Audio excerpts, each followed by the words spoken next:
کہ وہ پھر ان کی مت مار دیتے ہیں، وہ غلط راستے پہ چلتے ہوئے سمجھ رہے ہوتے ہیں ہم ہدایت پر چل رہے ہیں، جو سورہ زخرف میں یہ مضمون بھی آ جائے گا۔ وَمَنْ يَعْشُ عَنْ ذِكْرِ الرَّحْمَنِ نُقَيِّضْ لَهُ شَيْطَانًا فَهُوَ لَهُ قَرِينٌ، جو رحمان کے اس ذکر سے اعراض کرتا ہے، قرآن سے دور ہوتا ہے، اس کے اوپر ہم شیطان مقرر کر دیتے ہیں جو اس کا ساتھی بن جاتا ہے، دوست بن جاتے ہیں۔ وَإِنَّهُمْ لَيَصُدُّونَهُمْ عَنِ السَّبِيلِ، اور وہ شیاطین انہیں سیدھی راہ سے بھٹکاتے ہیں۔ وَهُمْ يَحْسَبُونَ أَنَّهُمْ مُهْتَدُونَ، وہ سمجھ رہے ہوتے ہیں کہ ہم ہدایت پہ چل رہے ہیں۔ وَقَالَ الَّذِينَ كَفَرُوا، اور کہا ان لوگوں نے جنہوں نے کفر کیا، لَا تَسْمَعُوا لِهَذَا الْقُرْآنِ، یہ قرآن نہ سننا، وَالْغَوْا فِيهِ، اور اس میں خوب شور شرابہ کرو، ہوٹنگ کرو، اور تاکہ لوگوں کے کان میں بھی نہ پڑے۔ اچھا یہ شور شرابہ، ہم اس کا ایک لفظ ترجمہ کریے، ظاہر ہے جو الفاظ ہیں ان کا یہی ترجمہ کرنا پڑے گا۔ مسئلہ یہ ہے کہ وہ پورے جتنے بھی منصوبہ بناتے ہیں لوگوں کو قرآن مجید سے دور کرنے کے لیے، وہ سارا اس کے ذیل میں آئے گا۔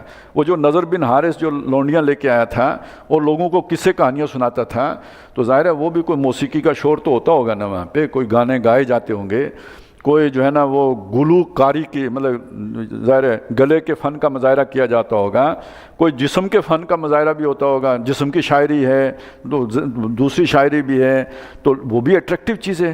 بندہ واہ واہ کرتا ہے، دیکھتا ہے تماشا، تالیاں پیٹتا ہے اور پوری سارا وقت اس میں گزار دیتا ہے۔ لیکن بچانا کس سے چاہتے تھے؟ وہ مشغول ادھر کر کے تاکہ قرآن نہ سن لیں، کہیں قرآن کا اثر نہ ہو جائے ان کے اوپر۔ وَقَالَ الَّذِينَ كَفَرُوا، اب آج کے دور میں اس میں میچ شامل کیجئے، مست رکھو میچو شیچو میں سے۔ لا تسمعوا لهذا القرآن، یہ قرآن نہیں سننا، وَالْغَوْا فِيهِ، اس میں شور شرابہ کرنا ہے، لَعَلَّكُمْ تَغْلِبُونَ، تاکہ تم غالب رہو۔ اس کا مطلب یہ ہے کہ اصل جھگڑا قرآن سے ہے۔ یہ اگر لوگوں کے پاس چلا گیا تو تم جو ہے نا پھر وہ ان کا نقطہ نظر بدل جائے گا، سوچ بدل جائے گی، وہ جو سے تم انہیں چاہتے ہو کہ کام کریں پھر اس سے ہٹ جائیں گے۔ یہ بات جو ہے نا آپ سوچیں آج کے زمانے میں بھی، یہ آج سے 20-25 سال پہلے کی بات ہے نا، جب وہ رینڈ کارپوریشن کی ایک بڑی مشہور و معروف رپورٹ آئی تھی کہ مسلمانوں کی 4 کیٹیگریز بیان کی گئی تھی، یہ فنڈامنٹلسٹ ہیں، یہ ٹریڈیشنلسٹ ہیں، یہ ماڈرنسٹ ہیں، تو اور یہ سیکولر اور لوگ ہیں۔ تو یہ جو کیا گیا تھا، بعد میں ایک موقع پہ احمد میر نے یہ بات کہی کہ اب یہ مسئلہ نہیں ہے، اس نے کالم لکھا تھا اور یہ کسی یونیورسٹی میں امریکہ میں وہ کوئی پریزنٹیشن تھی، وہاں پہ یہ بات ہوئی تھی کہ اصل بات یہ ہے کہ جو مسلمان خواہ سیکولر ہو مسلمان، خواہ ماڈرنسٹ ہو، اگر وہ یہ مانتا ہو کہ قرآن اللہ کی طرف سے اتری ہوئی کتاب ہے تو وہ پوٹینشلی فنڈامنٹلسٹ ہے۔ اب آپ سمجھیں وہ کیا کہہ رہے ہیں، وہ سمجھتا ہے کہ جس کو ہم فنڈامنٹلزم کہتے ہیں قرآن وہی سکھاتا ہے، اور اگر کوئی مسلمان ماڈرنسٹ ہے یا سیکولرسٹ ہے تو وہ اس وجہ سے ہے کہ اس نے قرآن نہیں پڑھا۔ لیکن اگر اس کا یہ یقین ہے کہ قرآن اللہ کی طرف سے اترا ہے تو کل جب وہ قرآن پڑھے گا تو وہ فنڈامنٹلسٹ ہی بنے گا۔ تو اب سب کی ضرورت بن گئی نا کہ بھئی قرآن نہ پڑھیں۔ اب نہ پڑھنے کے لیے جو بھی ہیلے بہانے استعمال کریں، وہ فلم انڈسٹری کو ترقی دیں یا سپورٹس انڈسٹری کو ترقی دیں، یا یہ کہ کوئی نیا بیانیہ لے کے آئیں، یا اسلام کا کوئی نیا ماڈل لے کے آئیں، یا صوفی اسلام کو جو ہے نا وہ پھیلانے کے لیے فنڈنگ کریں، جو کچھ بھی کریں اصل میں تاکہ لوگ قرآن کی طرف نہ جائیں، یا خود قرآن پڑھانا شروع کر دیں تاکہ اس کی وہ تعبیر بتائیں جو ہماری مرضی کے مطابق ہو، تعبیر کی غلطی نکال کے بتائیں۔ فَلَنُذِيقَنَّ الَّذِينَ كَفَرُوا عَذَابًا شَدِيدًا، تو ہم لازماً ایسے کافروں کو سخت عذاب دیں گے، سخت ترین عذاب دیں گے، کیونکہ یہ تو انہوں نے اللہ سے براہ راست مقابلہ کیا ہے۔ وَلَنَجْزِيَنَّهُمْ أَسْوَأَ الَّذِي كَانُوا يَعْمَلُونَ، اور ہم لازماً ان کو بدلہ دیں گے جو وہ برے سے جو کام کرتے تھے، برے ترین کام جو کرتے تھے ان کا۔ ذَلِكَ جَزَاءُ أَعْدَاءِ اللَّهِ النَّارِ، اللہ کے ایسے دشمنوں کا بدلہ آ گئے، لہم فیہا دار الخلد، وہاں وہ ہمیشہ ہمیش رہیں گے، جزاء بما کانوا بآیاتنا یجحدون، اور یہ بدلہ ہوگا جو ہماری آیات کو انکار کیا کرتے تھے اور ان کے منکر ہوتے تھے۔ وقال الذین کفروا ربنا ارنا الذین اضلانا من الجن والانس، اور وہاں پہ وہ کافر لوگ کہیں گے اے ہمارے رب ہم کو دکھا وہ لوگ وہ دونوں گروہ جنہوں نے ہمیں گمراہ کیا، یعنی جنوں اور انسانوں کے گروہ، جنوں کی جماعت اور انسانوں کی جماعت۔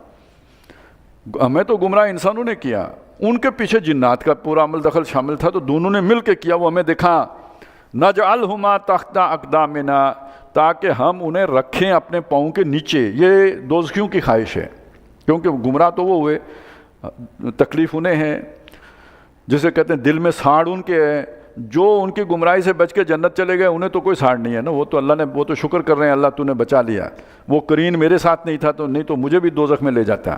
جن کو لے گئے ہیں وہ اب چاہتے ہیں کہ ہمارے پاؤں کے نیچے ہم انہیں رگڑیں ذرا، لِيَكُونَا مِنَ الْأَسْفَلِينَ، تاکہ یہ ہو جائیں سب سے نیچے، بدبخت، یہ خوب ان کو جو ہے نا دوزخ کے بھی تہہ میں ڈالیں۔ ان الذین قالوا ربنا اللہ ثم استقاموا، اس کے برعکس وہ لوگ کہ جنہوں نے کہا ہمارا رب اللہ ہے۔ اب رب اللہ ہے کا مطلب کیا ہوا؟ وہ جو ہم نے پڑھا فَاعْبُدِ اللَّهَ مُخْلِصًا لَهُ الدِّينَ، مطلب یہ ہے، اور یہ کہ جنہوں نے اس طرح اس کو اپنا رب، آقا، مالک، خالق، اور وہی زندہ رکھنے والا، وہی مارنے والا، الحی القیوم مانا، ثم استقاموا، پھر اس پر ڈٹ گئے، اپنی اس اطاعت کے اندر کسی اور کی، اللہ کی اطاعت کے اندر کسی اور کی اطاعت شامل نہیں کی، کسی اور سے مشکل کشائی کی امید نہیں رکھی، کسی اور کے خوف کا بھی شکار نہیں ہوئے، کسی سے ڈرے بھی نہیں، اللہ کی بندگی کے معاملے میں کوئی دریغ نہیں کی، کوئی شے قربان کرنے سے پیچھے نہیں ہٹے۔ یہ استقامت میں سارا کچھ آئے گا یا نہیں؟ اس استقامت کا مظاہرہ کس نے کیا؟ محمد الرسول اللہ والذین معہ نے کیا نا، صلی اللہ علیہ وسلم و رضوان اللہ تعالیٰ علیہم اجمعین۔ تو حضور نے پتھر کھائے یا نہیں کھائے؟ حضور نے اپنے رشتہ داریوں جو صادق اور امین بنا کے بیٹھے تھے ان سے کذاب اور ساحر کے الفاظ سنے یا نہیں سنے؟ برادری سے کٹے یا نہیں کٹے؟ ملک چھوڑا یا نہیں چھوڑا؟ اور آپ کے ساتھی دیکھتے انگاروں پہ لیٹے یا نہیں لیٹے؟ ریت کے اوپر گھسیٹے گئے یا نہیں؟ بلکہ یہ کہ سنگلاگ جو گلیاں تھیں پتھروں کی بنی ہوئی ان کے اوپر گھسیٹے گئے یا نہیں گھسیٹے گئے؟ اونٹ کے ساتھ باندھ کے جسم کے پٹخے اڑے یا نہیں اڑے؟ استقامت سمجھ میں آئی ہے؟ یہ نہیں کہ یہ ہم سے تو یہ بھی نہیں ہوتا کہ 5 نمازیں وقت پہ پڑھ لیں، وہ بھی گنڈے دار پڑھتے ہیں، لیکن پڑھ بھی لیں تو یہ استقامت کا حق تو نہیں ادا ہوگا۔ یہ سارا کچھ مل کے تو استقامت بنتی ہے۔ اور اسی استقامت کا ایک مظہر، ابھی ایک کردار ہم پڑھ کے آئے ہیں، مومن آل فرعون۔ اب اس کے بعد اس کا وہ عہدہ برقرار نہ ہوگا جس عہدے پر وہ تھا، کتنا بڑا عہدہ تھا کہ فرعون بھی اس کے آگے چوں نہیں کر سکتا، لیکن اتنی بڑی تقریر کرنے کے بعد اب تو اس کا کوئی، وہ تو پتہ نہیں جیل گیا کدھر گیا، سارے امکانات اس کے لیے پیدا ہو گئے۔ یہ ہے استقامت۔ یہ مکے میں بھی آپ کو نظر آئے گی، قرآن سارے وہی کردار پیش کر رہا ہے جنہوں نے اس استقامت کا مظاہرہ کیا۔ اصحاب کہف بچے تھے، نوجوان، ان کا ذکر قرآن کر رہا ہے۔ یہ کون ہیں جنہوں نے استقامت کا مظاہرہ کیا؟ ابراہیم علیہ السلام کی پوری زندگی اسی استقامت کا مظہر ہے۔ تو اللہ کو رب ماننے کا تقاضا اگر اس استقامت کی صورت میں نکلا ہے تو آپ نے رب مانا ہے۔ تو چونکہ یہ بہت مشکل کام ہے، لہٰذا وہ بہت ہمیں اچھا لگتا ہے جس میں رب کی کوئی نئی تعبیر کی گئی ہو، اس والی تشریح کو جو قرآن کر رہا ہے اسے غلطی بیان کیا گیا ہو کہ نہیں رب کے اتنے سخت مطالبے تو نہیں ہے، بس اس کی پوجا پاٹ کرو تو رب راضی اور جنت آپ کی پکی۔ لیکن رب کی ڈیمانڈ بہرحال یہ ہے، آپ ساری قرآن کے نے جتنے کردار بیان کیے ان کی روشنی میں دیکھ لیں۔ ان الذین قالوا ربنا اللہ، جنہوں نے کہا ہمارا رب اللہ ہے، اور اپنے اس قول کی پھر لاج رکھی استقامت کی صورت میں۔ اب اللہ کی طرف سے انہیں کیا ملا؟ تتنزل علیہم الملائکہ، ان پر فرشتے اترتے ہیں۔ اللہ تخافوا ولا تحزنوا، اس پیغام کے ساتھ یہ لوگوں کی جو مخالفت ہوگی، آپ نے رب اللہ کو بنایا، لوگوں کی مخالفت ہوگی، اس پر نہ حزن محسوس کرو نہ خوف محسوس کرو، یہ تمہارا کچھ نہیں بگاڑ سکتے، اور جو یہ باتیں کر رہے ہیں اس پہ غمگین نہ ہو۔ وَأَبْشِرُوا بِالْجَنَّةِ، اور جنت کی بشارت حاصل کرو، الَّتِي كُنْتُمْ تُوعَدُونَ، جس کا تم سے وعدہ کیا جاتا تھا۔ یہ یعنی اس بات پہ تو اتفاق ہے کہ موت کے وقت یہ فرشتے مرنے سے پہلے بندے کے پاس آ کے، ایسے بندے کے پاس آ کے اسے یہ امن کا، سکون کا پیغام دے دیتے ہیں کہ تمہارے لیے آگے کوئی تکلیف نہیں ہے، گزری ہوئی زندگی کا کوئی غم نہیں، تم نے صحیح گزاری ہے، اور آنے والے مراحل کا کوئی خوف نہیں، تم تھرو جاؤ گے سیدھے آگے، کوئی تمہارے لیے مسئلہ نہیں۔ کتنی بڑی بشارت ہے جو مل گئی، کتنی بڑی پریشانی ہے جس کو کوئی بشارت نہ ملے کہ آگے کیا ہونا ہے۔ تو اس پہ تو اتفاق ہے، یہ تو ہوتا ہی ہوتا ہے، لیکن ایک بات اور بھی مزید بھی ہے، وہ یہ کہ دوران حیات دنیاوی بھی فرشتوں کا نزول ہوتا ہے۔ ہاں، اس کا ہمیں پتہ نہیں لگے گا۔ ابھی ہم نے جنات کا ذکر سنا تھا نا، تو جنات وسوسہ ڈالتے ہیں، پتہ لگتا ہے، ہم سمجھتے ہیں ہمارا خیال ہے، میرے ذہن میں بات آ گئی، ہو سکتا ہے وہ بات کسی شیطان نے ڈالی ہو۔ اسی طرح اللہ تعالیٰ فرشتوں کے ذریعے سے ہمارے ذہن میں ڈالتا ہے کھڑے رہنا ہے، استقامت کا مظاہرہ کرنا ہے، پیچھے نہیں ہٹنا ہے۔ تو یہ دلاسا کس نے دیا؟ فرشتوں نے دیا، ہمیں نہیں پتہ لگے گا لیکن فرشتے گویا ساتھ ہیں۔ تو یہ جو نیکی کے راستے میں اتنی بڑی استقامت کا مظاہرہ، خاص طور پہ جو لوگ جان دے دیتے ہیں، یہ تھپکی نہ ہو، کوئی سہارا نہ ہو، یہ موقف انسان خود سے کیسے بنا سکتا ہے؟ کیونکہ کسی بھی جاندار پر جب موت آتی ہے تو وہ فرار اختیار کرتا ہے، یہ اس کا یعنی یوں سمجھے آٹومیٹک سسٹم ہے، چالو ہو جاتا ہے۔ لیکن موت کو بھی ہنس کے گلے لگانا، اپنی خواہش اور اپنے ارادے کے ساتھ، بے خطر کود پڑا آتش نمرود میں، عشق عقل ہے میوے تماشائے لبے بام ابھی، تو سمجھیے کہ فرشتوں کی مدد حاصل ہے، اللہ تعالیٰ نے فرشتے اس کی مدد کو لیے، اس کے دل کے تثبیت کے لیے، ثبات کے لیے اتار دیے ہیں۔ تو وہ لوگ جنہوں نے کہا ہمارا رب اللہ ہے، پھر ڈٹ گئے اس کے اوپر، اس کے سارا حق ادا کیا، ان پر فرشتے اترتے ہیں اس پیغام کے ساتھ، نہ تم ڈرو، نہ غم کھاؤ، اور اس جنت کی خوشخبری حاصل کرو جس کا تم سے وعدہ کیا جاتا تھا۔ نحن اولیاؤکم فی الحیات الدنیا، ہم دنیا ہی کی زندگی میں بھی تمہارے دوست ہیں، وفی الآخرہ، اور آخرت میں بھی ہوں گے، لہذا نہ یہاں غم نہ وہاں کوئی خوف۔ وَلَكُمْ فِيهَا مَا تَشْتَهِي أَنفُسُكُمْ، اور وہاں آخرت میں تمہارے لیے ہوگا جنت میں جو تمہارے جی چاہیں گے، یعنی جو اتنی تمہاری ضرورتیں ہیں وہ از خود وہاں پہ پوری ہوں گی۔ وَلَكُمْ فِيهَا مَا تَدَّعُونَ، اور اپنے ذوق کے مطابق جو تم مانگو گے وہ علیحدہ سے بھی ملے گا۔ وہ ظاہر ہے ہر ایک آدمی کا اپنا اپنا ذوق ہوتا ہے، اپنی اپنی ڈیمانڈ ہوگی، وہ جو ہے مانگنے پر وہ بھی عطا کیا جائے گا۔ لیکن یہ سب بھی کیا ہے؟ یہ نزلا من غفور الرحیم، ایک بخشنے والے مہربان ہستی کی طرف سے یہ ابتدائی مہمان نوازی ہے۔ یہ جتنی بھی جنت کی نعمتیں ہیں جو ابھی تمہاری سمجھ میں آ رہی ہیں، یہ ابتدائی مہمان نوازی کے طور پر ہوں گی۔ اصل ضیافت تو اس کا بھی کوئی آپ کے حاشیہ خیال میں بھی تصور نہیں آ سکتا۔ اب آیا جی دوسرا پہلو، یعنی پہلی بات تو یہ ہوئی وہ جو اللہ کو مانا رب اور اس پر جم گئے، لیکن دوسرا پہلو یہ ہے کہ وہ لوگ جو اللہ سے کٹے ہوئے ہیں ان کو ان کے حال پر نہیں چھوڑنا ہے۔ اللہ سے دوستی، اللہ ولی ہے تمہارا، نحن اولیاؤکم، اس دوستی کا ایک حق ہے جو عائد ہو گیا ہے۔ آپ کو یاد ہے میں آپ کو بتاتا آ رہا ہوں کہ آپ نے کوئی نیک کام کیا، اس نیک کام کے بدلے میں آپ کو کوئی انعام ملا، جو انعام ملا وہ ایک نیا امتحان بن گیا، اس نئے امتحان کا حق ادا کریں گے تو ایک اور انعام ملے گا، اور جو انعام ملے گا وہ ایک اور امتحان ہے۔ یہ سلسلہ ختم تو نہیں ہوگا۔ ابراہیم علیہ السلام نے ہجرت کی، گھر بار چھوڑا، قوم چھوڑی، بدلے میں اللہ تعالیٰ نے بیٹا 87 برس کی عمر میں دے دیا، لیکن جب بیٹا دے دیا اور بھاگ دوڑ کے قابل ہوا وہ ایک نئے امتحان کا باعث بن گیا، جب اس میں پورے اترے اللہ نے ایک اور بیٹا دے دیا۔ تو یہ سلسلہ یوں ہی چلتا ہے۔ اب آپ کو اللہ تعالیٰ نے اس عبادت کا حق ادا کرنے کے نتیجے میں اپنی دوستی کے مقام پر جو ہے فائز کر دیا ہے۔ پہلے کیا تعلق تھا جی؟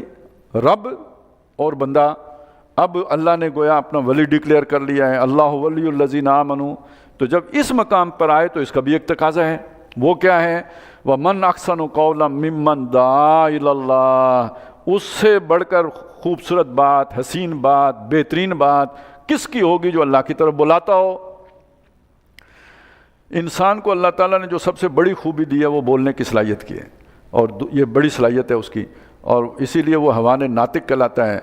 یعنی باقی بھی حیوانات ہیں لیکن یہ بولنے والا حیوان ہے، اور اس کی دنیا میں کامیابی کا سب سے بڑا ذریعہ اس کی زبان ہے۔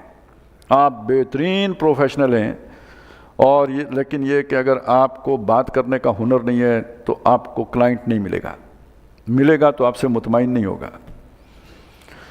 وکیل تو خیر وکالت تو چلتی ہی ساری زبان سے ہے، کاروبار چلتا ہی سارا زبان سے ہے، آپ اپنی چیز بیچتے کیسے ہیں، پریزنٹ کیسے کرتے ہیں، گاہک کو مطمئن کیسے کرتے ہیں، سارا معاملہ زبان کے ساتھ ہے۔ تو اگر زبان دانی یا کچھ اپنے وہ ہے تو آپ کتنے فائدے اٹھا سکتے ہیں، لیکن اس زبان کا سب سے بہترین استعمال کیا ہے؟ قائل کرنا ہے نا، کسی کو دلیل دے کے اپنے سودے کی طرف لے کے آنا ہے، دلال، ایجنٹ۔ آپ اللہ کے ایجنٹ بنو، آپ اللہ کی طرف لوگوں کو بلانے والے بنو، یہ اس دوستی کا حق ادا ہوگا۔ اور اگر دوستی کے مقام پر پہنچ گئے اور یہ حق ادا نہیں کیا، تو پھر ایک حدیث ہے کہ اللہ تعالیٰ نے جبریل علیہ السلام کو حکم دیا کہ فلانی فلانی فلانی بستی کو اس کے رہائشیوں کے اوپر الٹ دو، یعنی عذاب جو استیصال ان کے اوپر نازل کر دو۔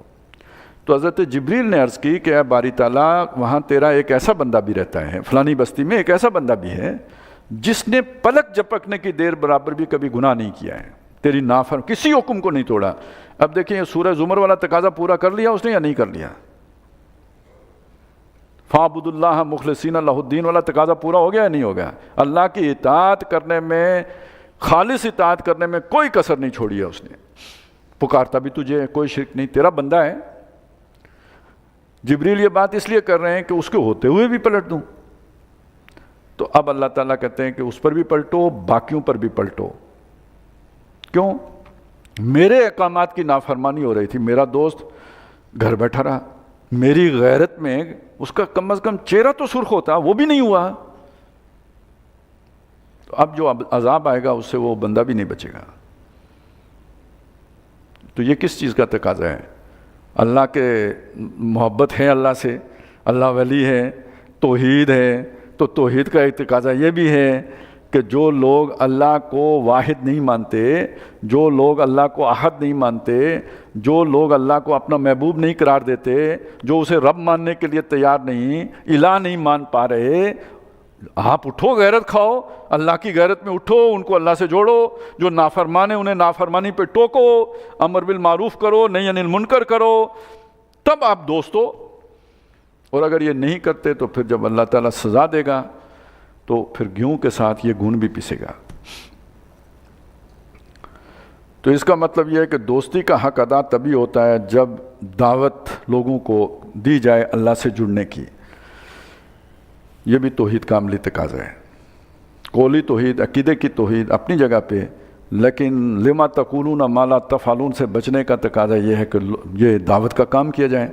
اب اس کے درجے ہوں گے دعوت کے کام کے، حکمت کی سطح پہ کریں، موعظہ حسنہ کی سطح پہ کریں، مجادلہ باللتی ہی احسن کریں، جو اللہ نے جو صلاحیت دی ہے اتنا کریں، لیکن کریں ضرور۔ بلغوا انی ولو آیۃ، پہنچاؤ میری طرف سے، خواہ ایک آیت پہنچاؤ، لیکن کرو۔ ایک آدمی تمہارے ذریعے سے اگر ہدایت پر آ گیا تو سرخ اونٹوں کی بھری ہوئی وادی سے بڑی دولت ہے۔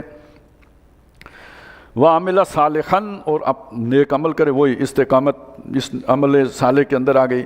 وَقَالَ إِنَّنِي مِنَ الْمُسْلِمِينَ، یہ سب کر کے بھی کوئی تکبر، کوئی گھمنڈ، اپنے آپ کو کوئی بڑا سمجھنا، کوئی اپنے لیے کوئی وی آئی پی ٹریٹمنٹ کا کوئی جو ہے نا خواہش مند ہونا، نہیں، میں عام مسلمان ہوں۔ اصل میں یہ جو ہم مختلف طریقے کر لیتے ہیں نا، کوئی خاص طرح کی ٹوپی بنا لی، کوئی اپنا علیحدہ تشخص بنا لیا، کوئی پتہ لگے کہ یار یہ ذرا کوئی اونچی چیز ہے، یہ اپنے آپ کو مسلمانوں سے اونچا بنانے کی کوشش نہیں کرنی چاہیے، اسی صف میں رکھنا چاہیے، یہ اللہ کو پسند ہے۔ اور اس کا ایک معنی یہ بھی ہے کہ اور کوئی فرما برداری کرے نہ کرے، میں تو فرما بردار ہوں۔ وَلَا تَسْتَوِي الْحَسَنَةُ وَلَا السَّيِّئَةُ، اب جب یہ کام کرے گا تو لوگ برداشت نہیں کریں گے، مخالفت کریں گے، گالی گلوچ کریں گے، پتھر ماریں گے، ہو سکتا ہے جان کے در پہ ہو جائیں۔ آپ نے صرف شرک نہیں کرنی، کچھ بھی نہ کہیں، حضور کو بھی کچھ نہیں کہا صلی اللہ علیہ وسلم، 40 سالوں تک کوئی صادق الامین ہے اور حضور نے شرک کبھی نہیں کیا۔ لیکن جب آپ دعوت کے لیے کھڑے ہوں گے تو اب لوگ مخالفت کریں گے، کیونکہ اب آپ نے ان کے سسٹم کے اندر جو ہے نا وہ رکھنا ڈالا ہے، وہ اپنے معاشرے کے اندر ارتعاش پیدا کر دیا ہے، اب مخالفت ہوگی تو اس مخالفت کا جو ہے مقابلہ کیسے کرنا ہے؟ وہ برائی کریں گے، وہ اذیتیں دیں گے، وہ تکالیف دیں گے، آپ نے اس کے بدلے میں دعائیں دینی ہیں، آپ نے ان کے لیے جو ہے اور جو ہے محبت سے پیش آنا ہے۔ تو گویا اس برائی کو اچھائی سے دور کرنا ہے، ادفع باللتی ہی احسن، اپنا دفاع کرنا ہے اس طرح جو بہت بہترین طریقہ ہو۔ یہ نہیں کہ کسی نے ذرا کچھ اونچ نیچ کر دی، آپ کے خلاف فتویٰ دے دیا اور آپ بم بند کر آ گئے جیسے آج کل ہو رہا ہے۔ یہ داعیان دین نہیں ہوتے، یہ تخریب کار ہوتے ہیں۔ دین کی دعوت کا تقاضا یہ ہے، ادفع باللتی ہی احسن، اپنا دفاع کرو اس طریقے پر جو بہت بہترین ہو۔ فَإِذَا الَّذِي بَيْنَكَ وَبَيْنَهُ عَدَاوَةٌ، تو جس شخص اور تمہارے درمیان دشمنی ہے، سخت دشمنی ہے، كَأَنَّهُ وَلِيٌّ حَمِيمٌ، وہ ایسا ہو جائے گا جیسے گرم جوش دوست ہوتا ہے۔ وَمَا يُلَقَّاهَا إِلَّا الَّذِينَ صَبَرُوا، اس مقام کو نہیں پا سکتے مگر بہت صبر کرنے والے لوگ۔ وما یلقاہا الا ذو حظ عظیم، اور اس مقام کو وہی پاتے ہیں جو بہت نصیب والے ہوں، بہت اللہ تعالیٰ نے جن کو دنیا جو بڑے نصیب سے جو ہے نوازا ہو، وہ اس روش پر چل پاتے ہیں۔ بہرحال توحید کے تقاضے میں یہ بھی آتے ہیں۔ پہلا تقاضا اللہ کا بندہ بننا اور اللہ ہی کو مالک و مختار ماننا، اور دوسرا اللہ کی مخلوق کو اللہ سے جوڑنے کی جد و جہد کرنا، اور یہ جہاد کبیر ہے۔ قرآن نے کہا وَجَاهِدْهُمْ بِهِ جِهَادًا كَبِيرًا، اس قرآن کے ساتھ یہ جہاد کبیر کیجئے۔ وَإِمَّا يَنزَغَنَّكَ مِنَ الشَّيْطَانِ نَزْغٌ، اور کبھی شیطان کی طرف سے آپ کو کوئی چوک لگ جائے، مطلب یہ کہ آپ کو کوئی غصہ آ جائے، کبھی دفاع کرنا تھا اچھے طریقے پر تو کوئی دل نے کیا کہ ذرا ٹٹ فار ٹیٹ کا کوئی معاملہ کیا جائے، تو یہ گویا شیطان نے کوئی آپ کو غصہ دلایا ہے۔ فَاسْتَعِذْ بِاللَّهِ، فوراً اللہ کی پناہ طلب کرو۔ إِنَّهُ هُوَ السَّمِيعُ الْعَلِيمُ، وہی سننے والا اور جاننے والا ہے۔ وَمِنْ آيَاتِهِ اللَّيْلُ وَالنَّهَارُ، اور اس کی نشانیوں میں سے ہیں دن اور رات۔ وَالشَّمْسُ وَالْقَمَرُ، سورج اور چاند۔ لا تسجدوا للشمس، سورج کو سجدہ نہ کرو، ولا للقمر، نہ چاند کو سجدہ کرو، واسجدوا للہ الذی خلقہن، بلکہ اس اللہ کو سجدہ کرو جس نے ان سب کو بنایا ہے۔ ان کنتم ایاہ تعبدون، اگر تم اسی کی عبادت کرتے ہو۔ فإن استکبروا، تو اگر یہ گھمنڈ کریں، تکبر کریں، فالذین عند ربک، تو وہ لوگ کہ جو تیرے رب کے پاس ہیں، یعنی فرشتے، یسبحون لہ باللیل والنہار، وہ اس کی تسبیح کرتے ہیں دن رات۔ وہم لا یسأمون، ایسا کرنے سے وہ تھکتے نہیں، بور نہیں ہوتے، وہ ان کے دل اچاٹ نہیں ہوتے، بلکہ پوری دل جمعی کے ساتھ وہ اس کام کو بجا لاتے ہیں۔ یہ آیت سجدہ، اٹھیں گے تو سجدہ کر لیں گے۔ وَمِنْ آیاتہ، اور اس کی نشانیوں میں سے ہے، اَنَّكَ تَرَى الْأَرْضَ خَاشِعَةً، کہ تم دیکھتے ہو زمین کو کہ بالکل بجھی پڑی ہے، جھکی ہوئی ہے، دبی ہوئی ہے۔ فَإِذَا أَنزَلْنَا عَلَيْهَا الْمَاءَ، تو جب ہم نے اس پر پانی اتارا، مری ہوئی زمین میں جب ہم نے پانی اتارا، اهتزت وربت، تو اس میں حرکت پیدا ہوئی اور وہ ابر آئی، یعنی گویا زندہ ہو گئی۔ حرکت تو زندہ چیز میں ہوتی ہے نا، تو وہ اس میں حرکت ہوئی اور وہ ابر آئی، یعنی اس کا سبزہ چارہ نکل آیا اس سے باہر۔ ان الذی احیاھا، بے شک وہ ذات جس نے اس مردہ زمین کو زندہ کیا، لمحیی الموتیٰ، وہ تمام مردوں کو زندہ کرے گا۔ انہ علی کل شیء قدیر، بے شک وہ ہر شے کرنے پر قادر ہے۔ ان الذین یلحدون فی آیاتنا، بے شک وہ لوگ کہ جو ہماری آیات میں ٹیڑھ تلاش کرتے ہیں، الاد کرتے ہیں، ان کو غلط معنی دیتے ہیں، مین میخ نکالتے ہیں، یا ان کو ہرانے یعنی ان کے مفہوم کو غلط بنانے کی کوشش کرتے ہیں یا ثابت کرنے کی کوشش کرتے ہیں۔ لا یخفون علینا، وہ ہم سے چھپے ہوئے نہیں ہیں، آپ ان سے پریشان نہ ہو، ان کے بیانیوں سے بھی نہ پریشان ہو، وہ ہم سے کہیں پوشیدہ نہیں ہیں۔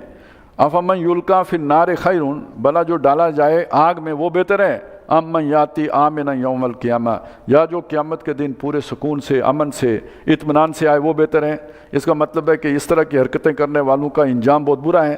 اے ملو ما شئتم، ان سے کہو جو چاہو عمل کرو، انہ بما تعملون بصیر، بے شک جو کچھ تم کر رہے ہو اللہ تعالیٰ اسے دیکھتا ہے۔ ان الذین کفروا بالذکر، بے شک وہ لوگ کہ جنہوں نے اس ذکر کا، اس یاد دہانی کا جو اللہ نے بھیجی ہے قرآن مجید، اس کا کفر کیا، نہیں مانا اس نصیحت کو، لما جاءہم، جب کہ وہ ان کے پاس آئی، وَإِنَّهُ لَكِتَابٌ عزیز، جب کہ یہ ایک بہت نادر کتاب ہے، بہت زبردست کتاب ہے، بہت اعلیٰ کتاب ہے۔ لا یاتیہ الباطل من بین یدیہ ولا من خلفہ، باطل جو بھی ہو، جھوٹا گھڑا ہوا کوئی بیانیہ اس پر نہیں آ سکتا، اس کے آگے سے بھی اور اس کے پیچھے سے بھی۔ مطلب کیا ہے، اس کے مضامین کو غلط ثابت نہیں کیا جا سکتا۔ اگر کوئی اس کی آیات کی کوئی باطل تعبیر کرے گا بھی، وہ ایک فتنہ تو ضرور بنے گا، لیکن اس فتنے سے بھی اللہ خیر برآمد کرے گا کہ جب جو اہل حق ہیں، جن کے دلوں میں ایمان ہے، جب وہ اس پہ فوکس کریں گے تو اس کے وہ مضامین ان کے اوپر کھلیں گے جو اس فتنے کے بغیر کھل ہی نہیں سکتے تھے۔ انہیں اس کی مزید گہرائی کا اندازہ ہوگا، اس کی گہرائی ان کے سمجھ میں آئے گی۔ تو بظاہر یہ باطل پرستوں نے ایک شرارت کی، شر حرکت کی، لیکن اس میں بھی اللہ نے خیر رکھی تھی کہ وہ برین سٹارمنگ کا ذریعہ بن گئی، اور اس کے نتیجے میں اس تصور کا مزید آپ کو شعور اور ادراک حاصل ہو گیا۔ تو یہ گویا ایک ایجوکیشن کا ذریعہ ہے کہ اللہ تعالیٰ نے ایسے لوگوں کو معاشرے کے اندر اجازت دی یا چھوٹ دی تکوینی طور پر کہ وہ اس طرح کے اللہ کی آیات کو ناکام بنانے کے لیے فتنے اٹھاتے رہیں، کاؤنٹرز اس کے پیش کرتے رہیں، لیکن یہ کہ اس کے نتیجے میں جن لوگوں کو اللہ تعالیٰ نے نور ایمان سے متصف کیا ہے ان کو اللہ تعالیٰ روشنی عطا کر دیتا ہے اور ان کے اندر وہ مزید گہرائی پیدا کرنے کا ذریعہ بن جاتا ہے۔ یہ مضمون ہم نے پڑھا تھا سورہ حج میں کہ شیطان القاء کر دیتا ہے، جو تلاوت ہوئی ہوتی ہے اس کے اندر، یعنی جو سامع ہے اس کے ذہن میں القاء کر دیتا ہے اور پھر اللہ تعالیٰ اس القاء کو مٹا دیتا ہے۔ تنزیل من حکیم حمید، یہ ایسی کتاب، اس کو یہ کیسے ہرا سکتے ہیں؟ یہ حکیم اور حمید ہستی کی طرف سے اتارا ہوا کلام ہے۔ ما یقال لک الا ما قد قیل للرسل من قبل، اے نبی آپ سے کوئی نئی بات نہیں کی جا رہی، آپ سے وہی کچھ کہا جا رہا ہے جو آپ سے پہلے بھی رسولوں سے کہا جاتا رہا۔ یعنی آپ کو اگر یہ کہا کہ انہوں نے کہ یہ ساحر ہیں یا ایسے کہا کہ یہ جھوٹ بول رہے ہیں، تو یہ نوح علیہ السلام کو بھی سننا پڑا، یہ ہود علیہ السلام کو بھی، سب رسولوں کو سننا پڑا۔ ان ربک لذو مغفرۃ وذو عقاب علیم، بے شک تیرا رب بہت بخشنے والا بھی ہے، درگزر کرنے والا، ڈھیل دینے والا بھی ہے، تحمل والا بھی ہے، اور بہت دردناک عذاب دینے والا ہے، تکلیف دہ عذاب دینے والا بھی ہے۔ وَلَوْ جَعَلْنَاهُ قُرْآنًا أَعْجَمِيًّا، اگر ہم نے اس قرآن مجید کو کسی دوسری زبان میں، اجنبی زبان میں اتارا ہوتا، لَقَالُوا لَوْلَا فُصِّلَتْ آیَاتُهُ، تو یہ کہتے کہ اس کی آیات کو کھولا کیوں نہیں گیا؟ ظاہر ہے یہ فارسی زبان میں ہے یا انگریزی میں ہے، ہمیں تو سمجھ ہی نہیں آتی، ہماری زبان تو عربی ہے، تو لولا فصلت آیاتہ، اعجمی عربی، کلام اجمی اور ہم عربی، یہ کیا بات ہے جو یہاں پہ کی گئی؟ کہ وہ یہ کہتے ہیں کہ کوئی معجزانہ بات کیوں نہیں ہوئی۔ ایک بات وہ یہ کہتے تھے کہ چلیں عربی قرآن ہوتا لیکن کسی اجمی پہ اترا ہوتا، پھر کوئی سمجھ آتی، وہ یعنی آ کے اجمی میں بولتا، کوئی فارسی بولنے والا آ کے عربی میں کلام پیش کرتا تو ہمیں لگتا کہ اللہ کا کلام ہی ہو سکتا ہے، اسے تو عربی آتی نہیں۔ یا دوسری بات یہ کہ آپ کسی اوپری زبان میں جو ہے وہ کلام پیش کریں۔ وہ ہمارے ہاں گاؤں میں نا کہ وہ جن نہیں آ جاتے عورتوں وغیرہ پہ بعضوں کا، تو یہ پتہ کرنا کہ یہ واقعی جن ہے یا مستی کر رہی ہے، تو اسے پوچھا جاتا تھا کہ بھئی کوئی انگریزی میں کچھ 2-4 جملے بولو تاکہ پتہ لگے تو واقعی جن ہو۔ تو اسی طرح کا گویا مطالبہ ان کی طرف سے بھی آتا تھا، آپ اللہ کی طرف سے اترے ہو تو یہ کلام جو آپ عربی میں پیش کر رہے ہو کسی اور زبان میں پیش کر کے دکھاؤ۔ اس کا جواب دیا کہ بھئی ہم تمہیں سمجھانا چاہتے ہیں، تو اجمی زبان میں اتاریں تو تمہیں کیسے سمجھ آئے گی؟ پھر تو تمہارا اعتراض ویلڈ ہو جائے گا کہ ہم عربی لوگ ہیں اور اللہ نے کلام ہمیں جو ہے بھیج دیا فارسی میں۔ قُلْ هُوَ لِلَّذِينَ آمَنُوا هُدًى وَشِفَاءً، فرما دیجئے کہ جو لوگ ایمان لائے ہیں ان کے لیے یہ ہدایت بھی ہے اور ان کے جو دل ہیں اس کے تزکیے کا ذریعہ بھی ہے۔ قرآن مجید سے ان کے جو روحانی امراض ہیں ان کا علاج بھی ہوتا ہے، اثر کرتا ہے یہ۔ وَالَّذِينَ لَا يُؤْمِنُونَ فِي آذَانِهِمْ وَقْرٌ، اور جو لوگ ایمان نہیں لاتے، یہ ہم نے سورہ بنی اسرائیل میں پڑھا تھا، خاص طور پہ جن کو آخرت کے محاسبے کا خوف نہیں ہے۔ وَإِذَا قَرَأْتَ الْقُرْآنَ جَعَلْنَا بَيْنَكَ وَبَيْنَ الَّذِينَ لَا يُؤْمِنُونَ بِالْآخِرَةِ حِجَابًا مَسْتُورًا، جو آخرت پر ایمان نہیں رکھتے وہ سیریس ہی نہیں ہوتے قرآن سننے کے لیے، لہذا ان کے کانوں میں بوجھ ہے۔ وَهُوَ عَلَيْهِمْ عَمًى، اور یہ قرآن ان کے اوپر جو ہے انہیں اندھا کرنے کا باعث ہے، اندھاپا ہے۔ یہ کیا کیفیت ہے؟ یہ ایک ایسی کیفیت ہے کہ آپ اندھیرے میں بیٹھے ہوں، آپ کو کچھ نظر نہیں آ رہا، اچانک وہاں پہ بہت تیز روشنی آئے تو پھر بھی آپ کو کچھ نظر نہیں آئے گا۔ تو یہ قرآن کی جو حق کی کڑک ہے اور گرج ہے، یہ اتنی تیز شعاعیں ہیں اس کی کہ یہ اندھے ہو گئے ہیں۔ وہ علامہ اقبال کا ایک بڑا ثقیل سا شعر ہے کہ مکتب و ملا و اسرار کتاب، کور مادر زاد و نور آفتاب۔